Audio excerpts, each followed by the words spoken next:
sentimental when I'm off the juice. Well, I'ma give you what you came for. Yeah, shit, I work too hard to have a clue who you are. Set the bar so far, but far we can parlay all day. Crib long range with the yard. I know I should probably pray more. Hey, what's up, friends? Thanks for tuning in. Today we are talking about a recent stat that came out from the Census Bureau end of November. Yes, end of November. It was reported that less than 1 in 10 Americans, 9.8% of Americans, moved last year. Why does this matter? Why is it significant?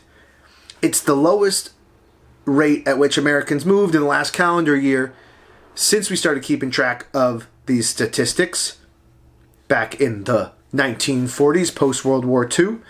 And there's a lot of people wondering, what does it mean? Is it a good thing? Is it a bad thing? And we're going to go look into all the options about why this may or may not be an accurate statistic of the economy or not. Traditionally, people looked at mobility as a barometer of the economy, like the stock market, like income growth, and things of that nature. Basically because if people are willing to move, that means the economy is good. They feel secure with leaving their current situation for something new. They'll go to a new city for a job, or they'll move inside their city for other reasons. Maybe they're upgrading, or they're making life choices like buying a house. The peak of mobility was about the 40s, 50s, 60s. We had a good economy. About 1 in 5 people moved every year. That's a lot of people. Every year, 1 in 5 people. I think that's a lot. And that was considered because the economy was good and people felt confident moving around. And since then, everything's been on a little bit of a steady decline. In the 80s, it was about 13% of people moved. And now we're at sub 10%. Is that just going to be like the new norm? Is that something that people should be worried about? Or is it a change in our culture and our values? I think it's a combination of a few things. One, I think that some people might just be happy where they are. I think that millennials specifically, they landed in the job market in the traditional home buying age of 27, 28, right around 2007. That's the height of the recession. That is just before the housing market tanked. And those people typically would be scooping up those houses during that time, and they decided not to. I think that this also impacted future plans for that generation, saying, hey, I'm going to be more economical. It's okay for me to live in my parents' house because I had to for a few years because the job market was tough. And they became more frugal. We also see this in other stats as well, like retail. Millennials tend to be a little bit more conservative in terms of buying stuff, like just anything, just buying stuff. This includes houses. Anecdotally, a lot of my friends who are clients or who have been buying in their 30s, they have more saved up. They wanted to have more saved before making that housing purchase. And I think that this has spilt over into the home buying. We're now 10 years out of the recession, and this stat, according to most statisticians who track these facts and figures, thought that it would be going up. And I personally think that the recession happened. This generation of home buyers kind of had a skip. They decided to delay these things. Also, the value system of they're spending less on things and more on experiences. Maybe they decided not to get married or have a family, push that off, do traveling or start a business. The advent of the internet allowed people to make some of these decisions of, hey, do we want to buy an experience of traveling around the world, delay family life or home buying? Do we want to invest in a business because the internet allows us to do 100 different things? So a lot of these factors have something to do with it. Also, did they feel more confident in the millennials that were investing and not saving, did they want to invest in the stock market? A lot of factors come to play here. I think that this stat is going to start changing in 2020 for a lot of reasons.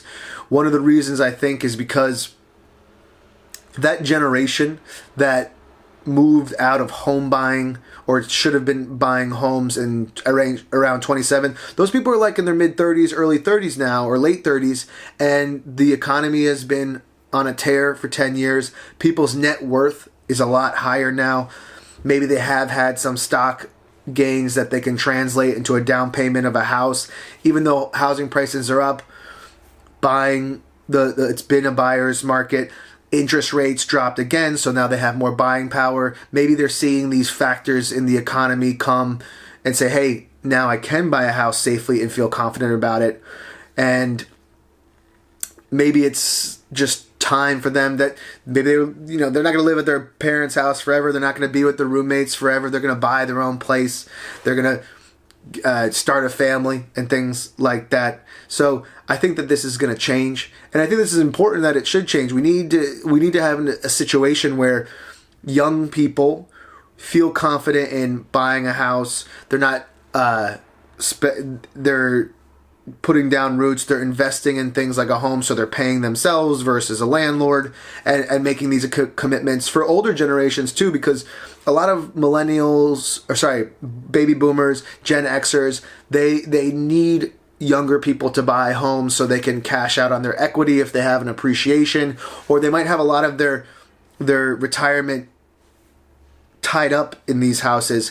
They might have, for instance, where I'm from in New Jersey, they might have specifically moved to New Jersey for the school system's quite good, but the taxes are high, the property taxes are high, so their kids might be older, they want to cash out and move to Florida or Texas, where there's less of an income tax and the weather might be nicer. So I think that's really important for the country and the economy to have mobility. And I also think in the value system of, the internet allows people that maybe they didn't have to move now because they have a telecommunications job. But I think that it's important for people to feel confident to move. That means housing transactions are going down. That means people are feeling good about the economy to move to another city for a job, and they're not too worried about their situation. They know that they can find some light at the end of the tunnel, and it's not so scary for them to relocate based on a job. And it's kind of like that's part of the American. It's kind of part of the American philosophy that you can go to a new place, establish yourself and follow those economic opportunities rather than staying put. And also I was going to say probably another factor I think is that since 2007, 8, 9, 10, 11, people moved to cities, and they're already in cities where a lot of the jobs are, versus 10, 15 years ago where a lot of people were in suburbs and they moved to cities, but people are already here, so maybe they're staying in the city and it's expensive, so they don't want to jump around too much. Those are just some of my thoughts that go into it. But if you're going to move this year, let me know. Comment in the video below. Go on my Facebook. Follow me at Marcus Amadeus online. Let me know where you're moving from, where you're moving to, why you moved. I think it's very interesting to look at the comment sections, even though it's anecdotal. I want to see what people are doing and the reasoning why. And maybe it'll give me a little bit more insight. Maybe it'll be a fun thing for you to do as well.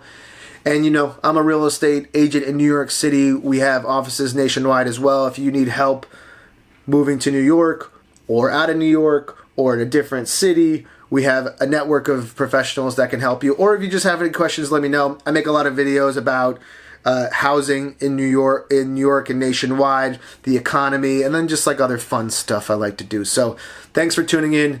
Have a good day. Enjoy yourself. Have a good holiday. And you better move in 2020. Move it around, okay? I'll talk to you later. Bye.